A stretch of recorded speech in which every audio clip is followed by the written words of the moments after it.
faraidu, ya, kewajiban wudu, ya, atau lebih tepatnya arkanul wudu, ya, rukun-rukun wudu. Namun di sini beliau memilih istilah faraid, kewajiban wudu.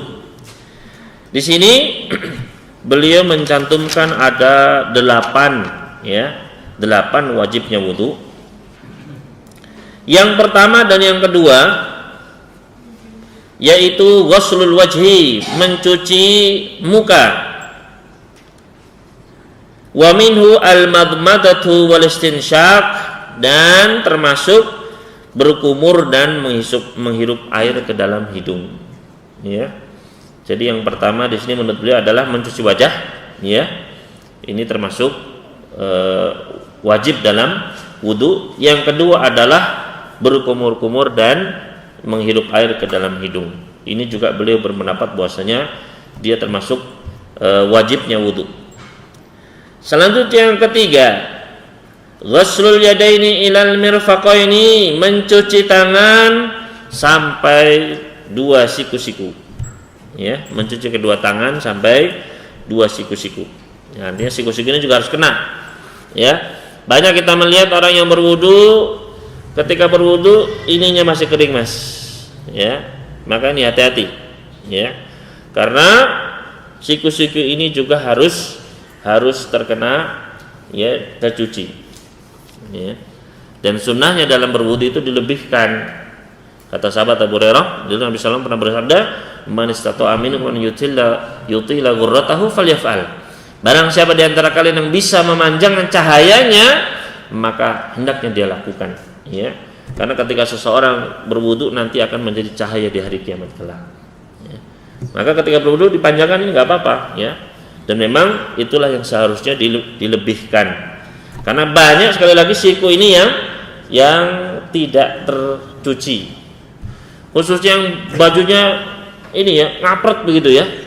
Mau ditekuk itu susah, ya. Entah baju yang kekecilan atau orang yang kegemukan, ya. Ketika ditarik gini susah. Akhirnya ininya masih tertahan, ya, oleh kain bajunya. Makanya benar-benar hendaknya diperhatikan, ya. Memakai baju yang longgar, yang lengannya bisa dibuka, ya, atau ya dikuruskan badannya biar bisa ditekuk begitu, ya.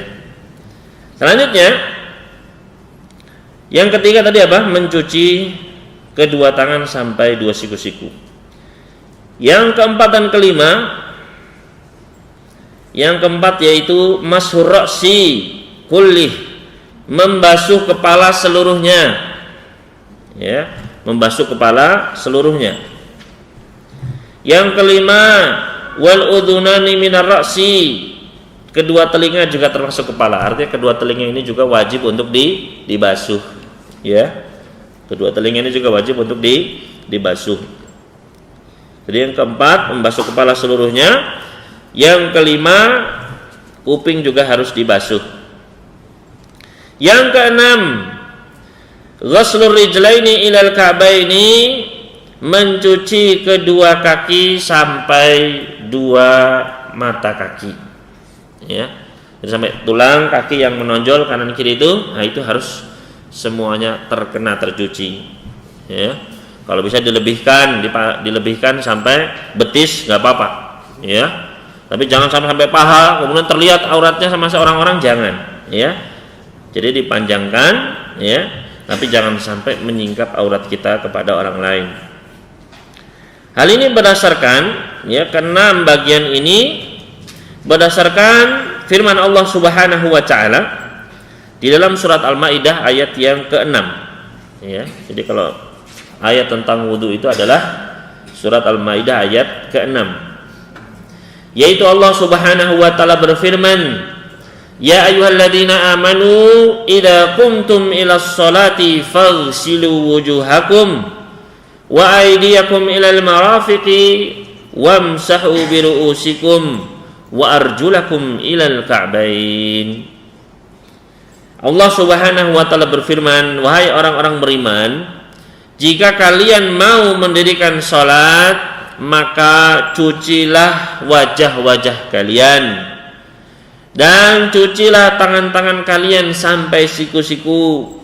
Dan basuhlah kepala-kepala kalian dan cucilah kaki-kaki kalian sampai 2 mata kaki. Ya. Maka ini tercantum semuanya adalah rukun wudu yang 6 tadi. Ya. Yaitu disebutkan tadi faghsilu wujuhakum, cucilah wajah-wajah kalian. Maka wajah ini yang pertama tadi termasuk mulut sama hidung. Ya. Termasuk mulut sama hidung. Kemudian setelah itu wa aydiyakum ilal marafiq, tangan sampai siku-siku, ini yang ketiga. Ya. Kemudian yang keempat wamsahu biruusikum, basuhlah kepala kalian, ini semuanya, ya. Dan yang kelima kuping, karena kuping ini juga kepala. Ya, kuping di mana tempatnya? Jadi kepala. Makanya ini juga harus dibasuh, ya. Dan yang keenam wa arjulakum ilal ka'bain, dan cucilah kaki-kaki kalian sampai 2 mata kaki. Di sini penulis berkata, amma kaunul madmadatu wal istinsyaq minal wajh. Adapun kenapa kok ya kumur-kumur dan bermasukkan air ke dalam hidung ini termasuk wajib di sini? Ya, kenapa kok dimasukkan dalam hal yang wajib dilaksanakan ketika wudu? Fatajibani fali anna Allah subhanahu qad amara fi kitabihil aziz bi ghuslil wajh. Karena Allah subhanahu wa ta'ala telah memerintahkan di dalam ayat tadi, di dalam Al-Quranul Karim, untuk mencuci wajah. Ya. Wa qad thabata mudawamatun Nabi sallallahu alaihi wasallam ala dzalika fi kulli wudu'i. Dan telah datang hadis-hadis dari Nabi sallallahu alaihi wasallam bahwasanya beliau itu selalu, ya pasti, ya dalam setiap wudu beliau pasti berkumur dan pasti beristinsyak. Ya. Wa rawahu jami'u man rawa wudu'ahu wa bayyana sifatahu. Dan ini disebutkan oleh semua perawi, para sahabat-sahabat yang menceritakan bagaimana wudunya Nabi, pasti disebutkan beliau kumur-kumur. Ya. Jadi semua yang meriwayatkan hadis dari beliau menjelaskan tentang bagaimana sifat wudu beliau, semua para sahabat menjelaskan beliau itu kumur-kumur. Ya. Fa afada dzalika anna ghuslal wajh al-ma'mur bihi fil Quran huwal madmanatu wal istinsyaq. Maka dari sini menunjukkan bahwasannya mencuci wajah yang diperintahkan di dalam Al-Quran itu ya termasuk mencakup di dalamnya apa? Berkumur dan menghisap air ke dalam hidung. Ya. Ini adalah ya kutipan yang beliau ambil dari As-Sail Jarrar.